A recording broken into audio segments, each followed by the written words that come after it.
Buenas tardes a todos y a todas. Hoy tenemos el placer de tener con nosotros, que nos viene de Deña, a Eloy Millet, que hacía mucho tiempo que no lo teníamos por aquí. Ya tenía ganas yo de estar aquí. ¿Vale? Otra vez. Entonces, hoy el título de la conferencia es ¿De dónde venimos? ¿De dónde venimos? A disfrutar. Primero que nada, muchas gracias a todos por vuestra presencia. Y, como no, amigos de la India como organización, por posibilitar que esto que va a ocurrir, ocurra. ¿De dónde venimos? Pretendo exponeros los últimos descubrimientos de la astrofísica.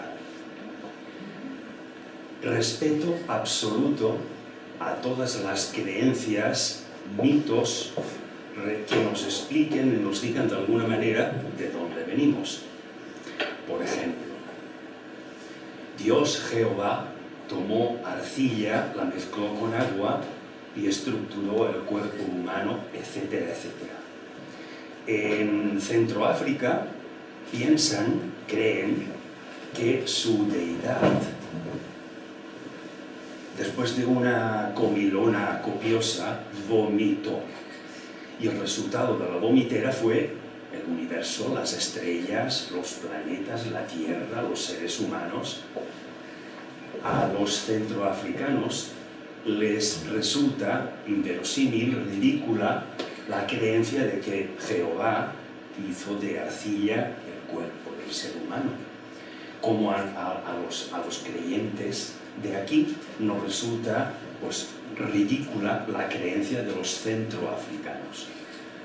No se trata de establecer aquí ningún tipo de creencia, ningún tipo en lo que en el conocimiento haya que depositar la fe, sino algo corroborado, demostrado y demostrable, constitutivo, por lo tanto, de un hecho científico.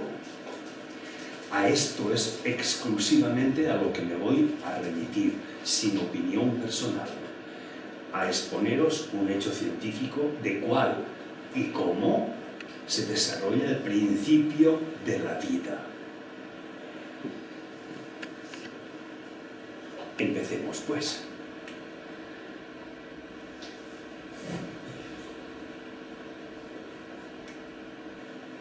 Vamos a empezar esta exposición de dónde venimos, o podríamos traducirlo también, cómo empieza la vida, con una creencia antigua sobre la constitución del cosmos. Se debe a Claudio Ptolomeo en el siglo II de nuestra era, pero no es que Ptolomeo la descubrió o emitió esta afirmación, sino que, como muchos de aquella época, hicieron una recopilación. ¿Te lo tapo? Bien, en su obra El Almagesto,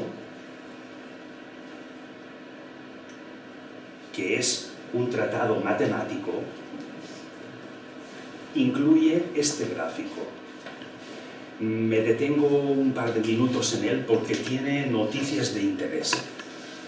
Aquí tenéis 3 círculos: tierra, agua y aire, y el rojo, el fuego, los 4 elementos principales de Aristóteles. Luego 7, los 7 viajeros, los 7 planetas. Planeta significa vagabundo, viajero. Los 7 planetas. El círculo en azul se conceptuaba como el de estrellas fijas, porque se creía que todas las estrellas del firmamento tenían una posición fija y no había movimiento entre ellas. Y luego, el último círculo, en morado, le llamaban el primum mobile, donde está el alma, la energía que alimenta o retroalimenta a todo lo que hay en su interior.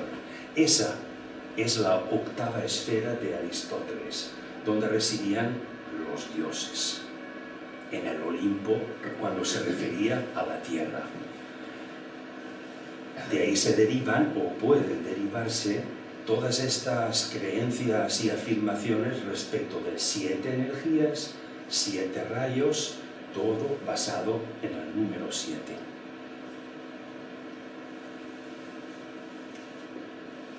La Luna se creía hasta el 15 que era una esfera perfecta, sin cráteres. Gracias a Galileo Galilei, que fabricó su telescopio, pudo ver que la superficie lunar era irregular y con cráteres. Pero lo más interesante, y por eso os lo traigo aquí, es que se creía que estaba formada por una sustancia, la quinta esencia, el Alcaest, la sustancia génesis de todo lo que existe. Hoy, y es lo que os voy a exponer someramente, sabemos, no creemos, podemos decir que sabemos que la quinta esencia, el origen de todo material mineral o material orgánico, por lo tanto, todo lo que tiene vida también, está en las estrellas. Vamos a ver por qué.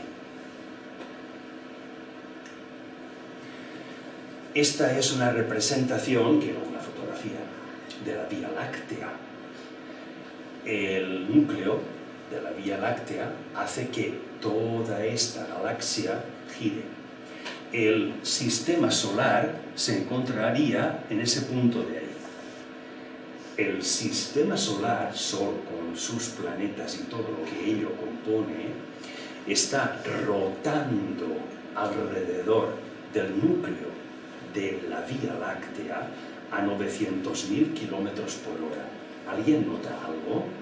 No, yo no pienso. La Tierra también tiene un movimiento de traslación alrededor del Sol y otro de rotación, pues uno de más de 100.000 kilómetros por hora y otro más de 60.000. Tampoco notamos nada. Bien. El año galáctico, es decir, el tiempo que tarda el Sol en dar una vuelta completa alrededor del núcleo de la Vía Láctea, para nosotros, medido con nuestro tiempo, son 250.000 años. ¿Cuál es la composición de todo este tinglado? 75% de hidrógeno, 24,8% de helio, y el 0,02 restante está formado por elementos pesados. Todo el reino mineral, cuya combinación y asociación, como veremos inmediatamente, crea lo que llamamos vida. Hemos visto la composición de, no solamente de nuestro sistema solar, sino de todo lo que hay más allá, hasta donde podemos alcanzar, de qué está compuesto. Vamos a ir desmenuzando todo esto y cómo comenzó. En el centro de Italia está la montaña del Gran Sasso. A unos 300 metros de profundidad hay una especie de laboratorio en el que han construido una esfera, fijaros el tamaño de las personas, de 14 metros de diámetro, y cada uno de estos especies de esferas pequeñas que hay más de 6.000, es un agua pura que cuando le introducen cierta disolución para que se ionice, detecta neutrinos del Sol. Lo interesante de esto es que en el análisis de estos neutrinos hemos podido deducir qué edad aproximada podría tener de vida media un electrón. Todos nuestros cuerpos y todo lo que llamamos materia, sabéis que está compuesta por átomos. Estos átomos básicamente tienen una estructura de un núcleo y luego una serie de orbitales en la que están orbitando electrones. Para que os hagáis una idea de la estructura de espacio vacío que contiene un átomo, si una lenteja la depositamos sobre el medio de un campo de fútbol, las gradas estarían ocupadas por los electrones. Y todo eso es átomo. Como veis, hay muy poquita materia allí. De eso estamos hechos. El electrón tiene una vida media, gracias a lo que os estoy exponiendo del gran Sasso, de la friolera de 66.000 cuatrillones de años. 66.000 millones de millones de millones de millones de años. Nosotros vivimos mucho menos que eso, pero tenemos en nuestra constitución física unos elementos, entre ellos los electrones, que tienen esta enorme vitalidad. Podéis suponer qué significa eso en torno al tema de la reencarnación, en torno al tema de qué es lo que nos constituye, cómo está formado el universo, la importancia que podemos tener. La vida media del protón todavía es mucho mayor que la del electrón, pero no pretendo marearos con cientos de miles de millones de millones de millones de años. Luego hay dos tipos de subpartículas, las llamadas quarks, que forman a protones y a neutrones. Y estos tres elementos, electrón, protón y neutrón, es básicamente lo que configura un átomo de cualquier materia, incluida la que nos constituye. Pues bien, vamos a ver qué tiene que ver esto en el inicio de la vida y en qué es lo que hemos descubierto.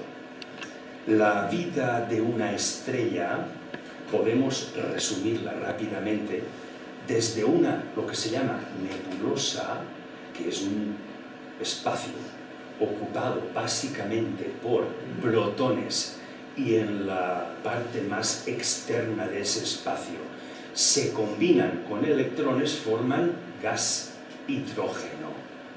Por lo tanto, una nebulosa en el centro lleno de protones, como nuestro Sol, y luego un enorme conjunto de átomos de hidrógeno constituye esa nebulosa.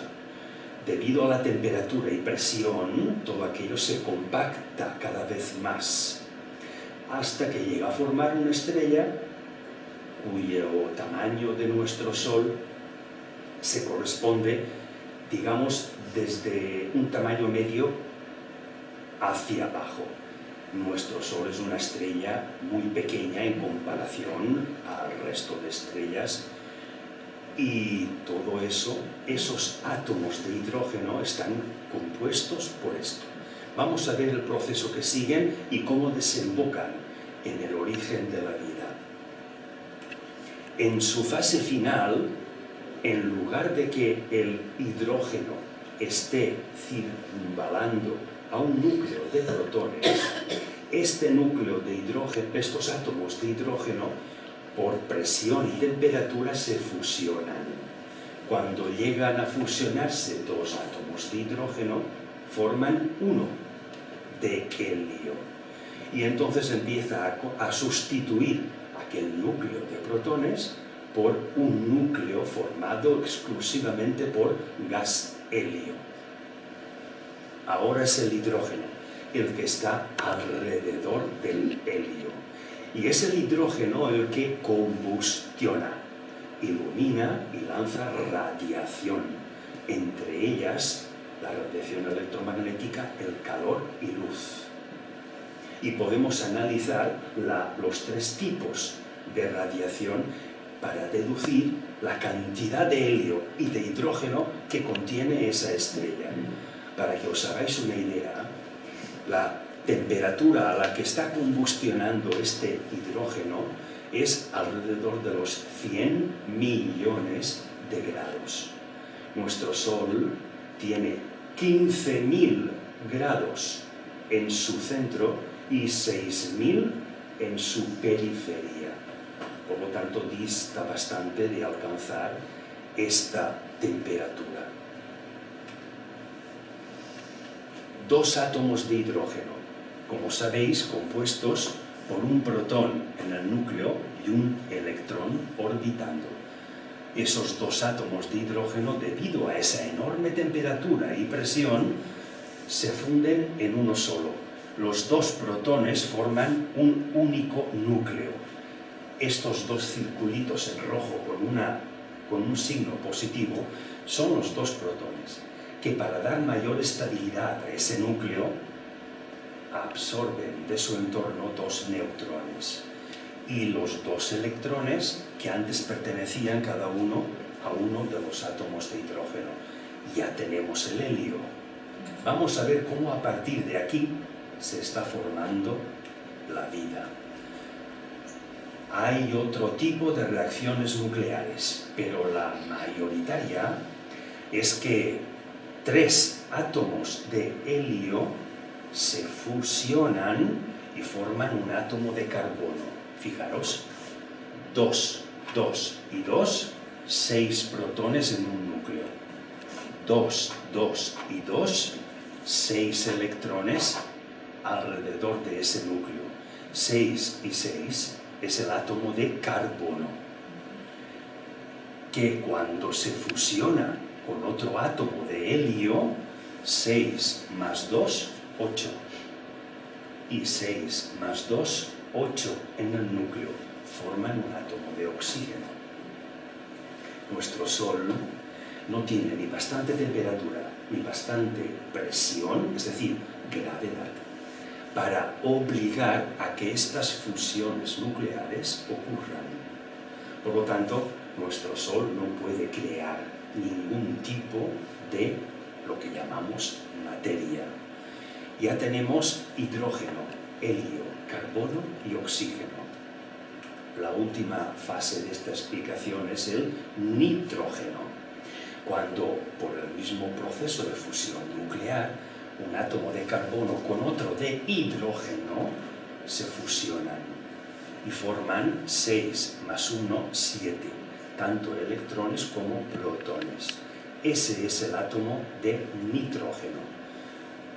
Volvemos a lo mismo. ¿Qué tiene que ver esto con el principio de la vida? Os he dicho antes que en el interior del Sol tenía 15.000 grados.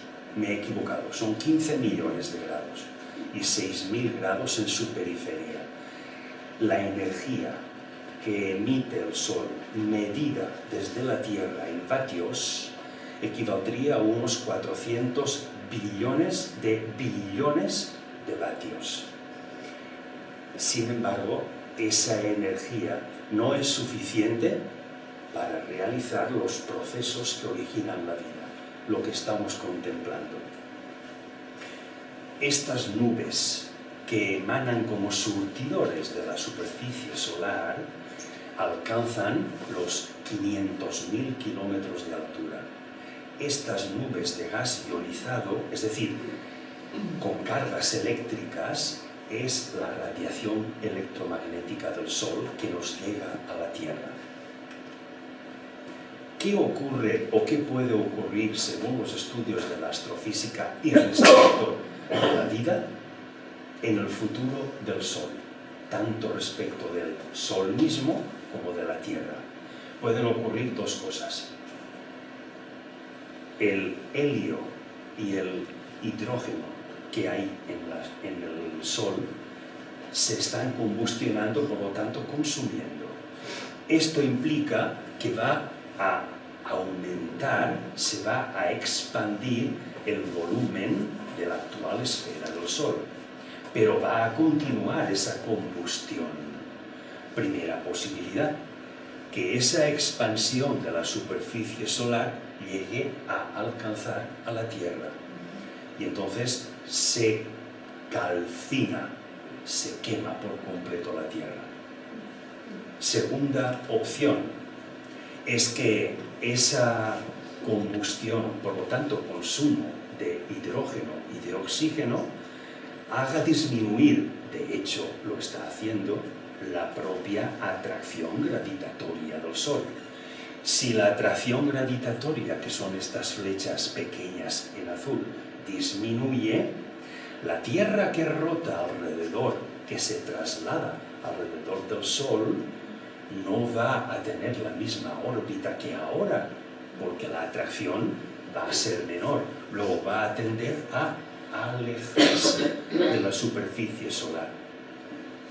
En cuanto se aleje y penetre en ciertas zonas del sistema solar, que ahora veremos cuáles son, la Tierra se va a congelar y se va a convertir en lo que hoy conocemos como un cometa, básicamente hielo.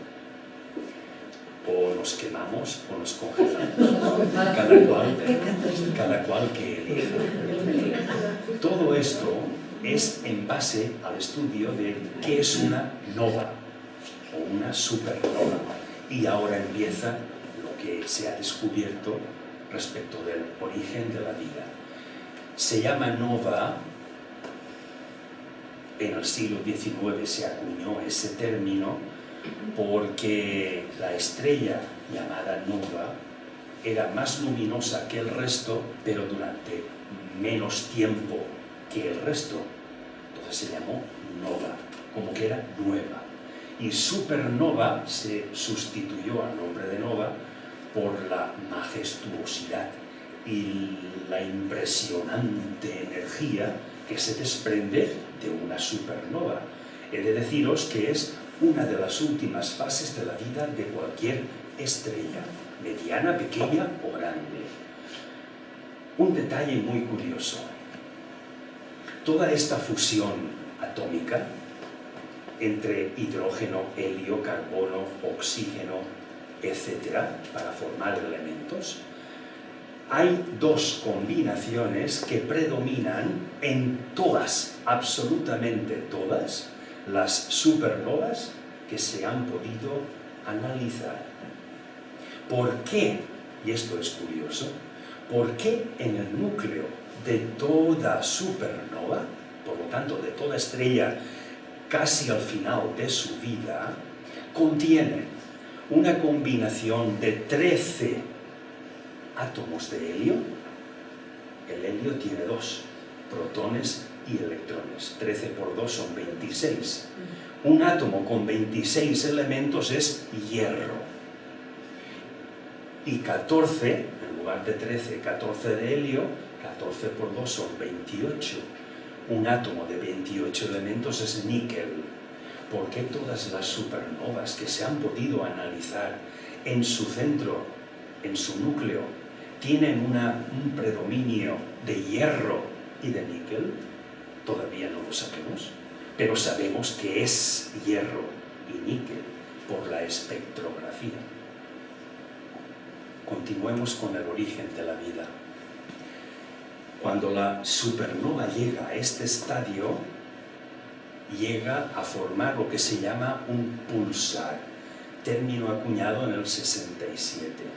Y se llamó pulsar porque está constituido por una especie de disco que está en constante vibración en cualquier dirección, pero en un movimiento vibratorio, y la característica del pulsar es que desde el centro de ese disco están emanando dos inmensos rayos de energía electromagnética en direcciones opuestas y de manera intermitente. Ahora salen los rayos, ahora cesan. Ahora salen, ahora cesan. De ahí que se llamó pulsar, porque está emitiendo pulsaciones. Después de que el pulsar vaya disminuyendo la energía de estos rayos que emana, llega a explosionar y desaparece, se pierde. Y todos los elementos, hierro, níquel y todo lo que habrá, que ahora veremos qué es, se destruye su asociación atómica y pasa a ser aquello que vimos en el principio: electrones, neutrinos, quarks, que formarán una nebulosa, se compactará y empezará de nuevo el proceso, con hidrógeno, con helio, etcétera, etcétera. Estamos resumiendo muchos miles de billones y de billones de años, pero el proceso es este. Las ondas, la energía electromagnética de todos los púlsares que estamos observando se corresponde con ondas radio. Si tenéis o habéis visto alguna vez la imagen del espectro de colores, veréis que a la parte izquierda está el color ultravioleta, la radiación ultravioleta ya con una gran frecuencia, y a la derecha el rojo, el infrarrojo, con una gran longitud de onda. Pues bien, las ondas radio pertenecen al infrarrojo, con muy poca frecuencia, pero con una enorme, inmensa longitud de onda. Esta es la característica de toda emanación electromagnética de un pulsar. Vamos a la composición de la Tierra y a ver qué tiene que ver en todo el principio de la vida. Básicamente 5 capas. La más externa o superficial, de unos 50 kilómetros de grosor, le sigue y recubre a otra que es la más gorda, la llamada astenosfera. Y la característica es que dentro de la astenosfera hay el llamado manto, que ya forma parte del núcleo, y dentro de ese manto una especie de esfera que es el núcleo propiamente dicho, de unos 6.800 kilómetros de diámetro y permanece alrededor de los 5.000 grados. Característica: el núcleo está formado básicamente por hierro-níquel. ¿Os recuerda a una estrella? Básicamente por hierro y níquel, y luego elementos radiactivos, torio, bario. Estos elementos radiactivos hacen que tanto manto como núcleo no giren a la misma velocidad a la que gira en el movimiento de rotación sobre sí misma tanto la astenosfera como la capa superficial. Esta diferente velocidad de giro hace que todo el conjunto de lo que llamamos planeta Tierra actúe y funcione exactamente como una dinamo, genera electricidad. Este es el origen del campo electromagnético terrestre. La característica del núcleo es que es sólido. La característica del manto, que es la parte externa del núcleo, es que es líquido. Esto está elementos en fusión, están fundidos. Toda esta composición terrestre, hace unos 4.000 millones de años, hacía que en la superficie de la Tierra apareciera una enorme cantidad de gases. Entre ellos predominaban 3: el metano, el amoníaco y el vapor del agua. Ahora veremos de dónde sale el agua. El vapor era por de la enorme temperatura de la Tierra, entonces evaporaba el agua que pudiera haber. Pero lo interesante es que habían moléculas inorgánicas, es decir, átomos de elementos de la tabla periódica del reino mineral asociados entre ellos. Y entonces forman moléculas, pero inorgánicas. Aún no hay vida. Estos elementos, combinados con la enorme actividad radiactiva de la atmósfera de entonces, manifestada como tormentas eléctricas, una inmensa cantidad de rayos con un inmenso potencial eléctrico. A través de la enorme cantidad de erupciones volcánicas con el calor que producía y la cantidad de gases que derramaba la atmósfera, junto con la radiación solar que modifica el campo magnético terrestre, veis que el campo magnético terrestre, cuando mira al Sol, está forzado